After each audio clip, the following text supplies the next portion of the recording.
Hello student, आज का हमारा टॉपिक है मैक्सिमम मिनिमम, जो कि हम कैलकुलस में पढ़ते हैं।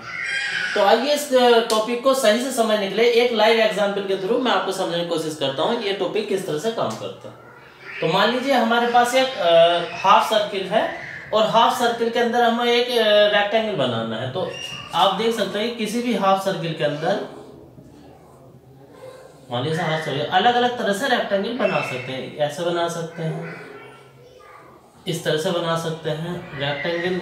ये हाफ सर्किल है, इस तरह से भी बन सकता है और रेक्टेंगल इस तरह से भी बन सकता है कि वो इस जो बेस होगा वो इसको हो और यहाँ पे दोनों साइड टच करती है। ठीक है, लेकिन इसमें कंडीशन ये है कि हमें वो रेक्टेंगल बनाना है जिसका एरिया सबसे बड़ा हो, क्योंकि इसका एरिया ये हो जाएगा इसमें। तो हम किस तरह से रेक्टेंगल को बनाए ताकि जो रेक्टेंगल का एरिया है वो मैक्सिमम हो सके।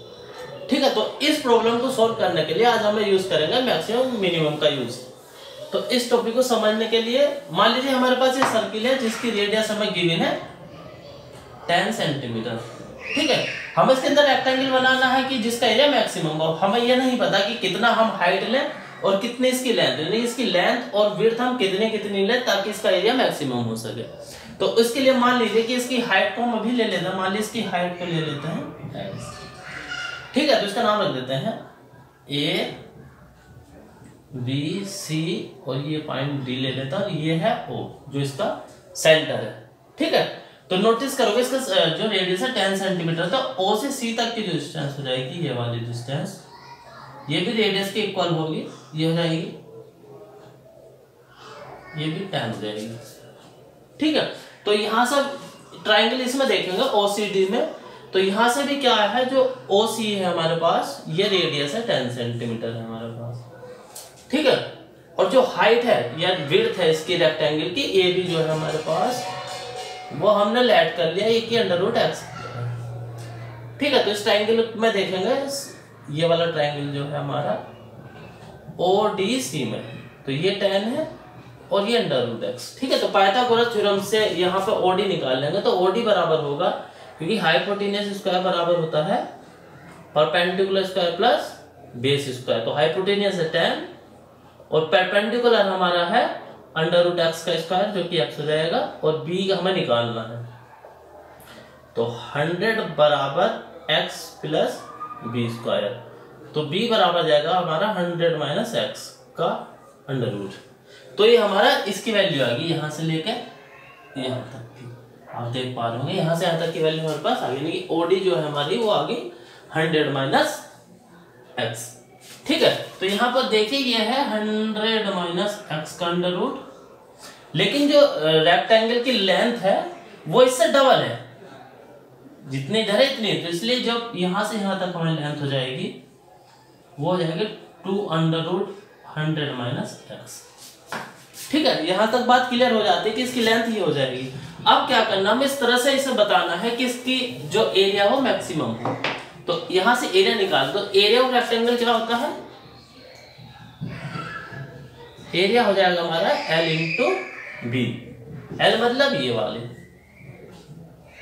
2√100 माइनस x, ठीक है, इंटू बी, और बी है हमारी हाइट यानी कि ये वाली विड्थ कह सकते हैं √x। तो ये a की वैल्यू हमारे पास आ गई। अब हमें क्या दिखाना है कि जो ये है ये मैक्सिमम कब हो सकती है, कि यहाँ पे x की कितनी वैल्यू हम लें ताकि एरिया मैक्सिमम हो सके। ठीक है, तो इसके लिए यहाँ पे हम कैलकुलस का कॉन्सेप्ट यूज करेंगे डिफरेंशियल डेरिवेटिव। तो डेरिवेटिव क्या करता है कि इसका अगर हम डेरिवेटिव फाइंड कर देंगे और डेरिवेटिव को हम 0 के इक्वल रख देंगे तो मैक्सिमम पर डेरिवेटिव 0 होता है। अब इस तरह से समझ सकते हैं, मान लीजिए कि मैं जो है x की वैल्यू बहुत छोटी रखता हूं, मतलब हाइट बहुत छोटी रखूंगा तो इस तरह से बनेगा रेक्टेंगल। ठीक है, हाइट को जैसे जैसे बड़ा कर दूंगा रेक्टेंगल ऐसे बनता चला जाएगा। ठीक है, तो इसका क्या होगा कि x की वैल्यू पे ही जो है रेक्टेंगल का एरिया डिपेंड करेगा। तो मान लीजिए ग्राफ से मैं समझा देता हूं एक बार आपको। ये x की वैल्यू रखेंगे, इधर ये है एरिया। तो जैसे जैसे मैं x की वैल्यू बढ़ाऊंगा वैसी वैसी एरिया भी बढ़ता चला जाएगा। लेकिन एक क्वेश्चन ऐसी होगी कि जब मैं x की वैल्यू ज्यादा रखूंगा तो एरिया फिर घटने लगेगा। क्यों? क्योंकि मान लीजिए x की वैल्यू मैं बहुत ज्यादा रख लेता हूँ, मान लीजिए x की वैल्यू इतनी रख दी मैंने, तो उस केस में क्या होगा कि विड्थ जो है वो छोटी होती चली जाएगी, ये वाला छोटा होता चलेगा। तो x की वैल्यू रखने पर एरिया बढ़ेगा, लेकिन एक टाइम ऐसा आएगा दोबारा वो x की वैल्यू वो घटना शुरू हो जाएगा। ठीक है, यानी कि x की वैल्यू छोटी रखेंगे, जैसी जैसी बढ़ाएंगे तो एरिया बढ़ेगा, लेकिन एक पॉइंट के बाद एरिया फिर दोबारा से घटना शुरू हो जाएगा। तो मैक्सिमम एरिया इस पॉइंट पे होगा, इस पॉइंट पे, यहाँ पे ये वाला जो पॉइंट होता है, यानी कि ये मैक्सिमम एरिया यहाँ पे होगा। ठीक है, तो यहाँ पे अगर इसका हम ढाल दें कर्व का, तो ये ऊपर की डायरेक्शन में, यानी कि पॉजिटिव डायरेक्शन में, और यहाँ पे जो कर्व का जो ढाल है, जो यहाँ पे इसकी डायरेक्शन है वो निगेटिव डायरेक्शन नीचे की ओर। लेकिन यहाँ पे मैक्सिमम पे जो इसकी डायरेक्शन होगी ये सीधे ना तो ऊपर की ओर होगी ना नीचे की, यानी कि ये 0 की ओर होगी। यानी कि इसके जो हम देखेंगे इसका जो एक्स एक्सिस एंगल है, यहाँ एंगल प्लस वाला होगा, यहाँ एंगल माइनस वाला होगा, लेकिन यहाँ एंगल 0 होगा, जो कि हमारा dy/dx होता है। तो dy/dx को हम 0 के इक्वल रख देंगे, क्योंकि dy/dx जब 0 होगा तभी हमारा एरिया जो हो मैक्सिमम हो पाएगा। ठीक है, तो यहाँ पे dy/dx का फाइंड कर लेते हैं। तो यहाँ पे dy/dx फाइंड करने के लिए पहले इसके स्क्वायर कर देते हैं डबल का, ताकि अंडर रूट क्लियर हो जाए। तो a स्क्वायर बराबर हो जाएगा हमारे पास 2 का स्क्वायर 4, 100 का स्क्वायर 100 माइनस x, और अंडर रूट का स्क्वायर x। ठीक है, इसे ओपन कर लेते हैं। तो a स्क्वायर बराबर हो जाएगा 400 माइनस, बल्कि डायरेक्टली कर देता हूं, तो ये जाएगा 400x माइनस 4x स्क्वायर। ठीक है, अब इसका डिफरेंशियल फाइंड कर लेते हैं। तो dA/dx, इसका मतलब है कि जो एरिया है वो कितना इंक्रीज हो रहा है जब हम x में इंक्रीज कर रहे हैं।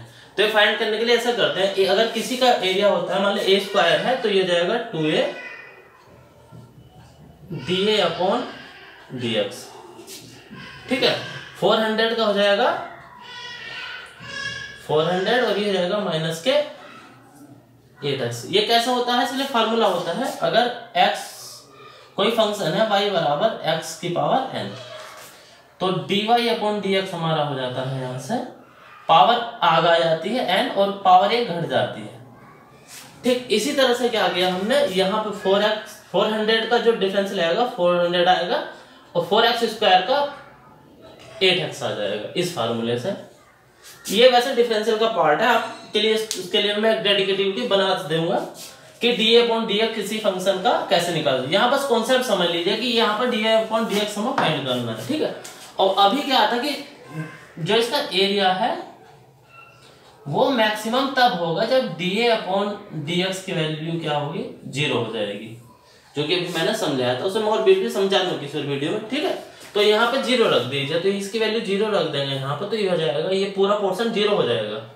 तो 0 बराबर 400 माइनस 8x, तो 8x बराबर हो जाएगा 400। तो यहाँ से x बराबर आ जाएगा 50। ये x 50 आ गया, लेकिन ये साइड नहीं है, हाइट हमारी अंडर रूट x थी। ठीक है, तो यहाँ से हाइट जो आ जाएगी हमारी, हाइट बराबर अंडर रूट 50, ये हमारी हाइट आ जाएगी। ठीक है, तो एरिया ये था हमारा। आप तो यहां से ये आया कि जो हमारा हाइट आया वो अंडर रूट 50, यानी कि जब हाइट अंडर रूट 50 होगी तब हमारा जो एरिया होगा वो मैक्सिमम होगा। ठीक है, जब हाइट निकल गई तो यहां से अब इसकी लेंथ भी हम निकाल सकते हैं, जो कि 100 माइनस x है, तो इसकी लेंथ हो जाएगी, अब लेंथ इसकी ये थी 2 अंडर रूट 100 माइनस है, यानी 2 अंडर रूट 100 माइनस 50। ठीक है, तो ये भी हो जाएगी 2 अंडर रूट 50, यानी कि इसका मतलब ये हुआ कि इसका एरिया मैक्सिमम तब होगा जब इसकी लेंथ जो है इसकी हाइट से डबल हो जाएगी। ठीक है, तो इसके अकॉर्डिंग यहां से क्या हुआ कि एरिया कितना हो जाएगा, मैं यहां पे लिख देता हूं एरिया, कि मैक्सिमम जो एरिया हमारा, ऐसे कर देता हूं, ये जो मैक्सिमम एरिया आएगा हमारा वो आ जाएगा, एरिया होता है L इंटू बी, यानी कि L है 2 under root 50 into under root 50, यानी कि 2 इंटू 50, यानी कि 100 स्क्वायर, 100 सेंटीमीटर स्क्वायर। ये हमारा मैक्सिमम एरिया, यानी कि अगर हमारे पास कोई सर्किल है जिसकी रेडियस 10 है, हाफ सर्किल, तो उसके अंदर मैक्सिमम इतने एरिया का ही रेक्टेंगल बनेगा, इससे बड़ा रेक्टेंगल हम नहीं बना सकते, ये मैक्सिमम रेक्टेंगल जो है वो है। ठीक है, तो यहाँ पर मेन टॉपिक ये था कि जो मैक्सिमम मिनिमम का यूज यही है कि हम कोई भी फंक्शन बना लेते हैं और उसमें जो d/dx है उसकी वैल्यू 0 रख देते हैं। इस कॉन्सेप्ट को और डिटेल में एक्सप्लोर करने के लिए मैं एक अलग से वीडियो बना दूंगा, किस तरह से और भी चीजें इसमें काम करती हैं।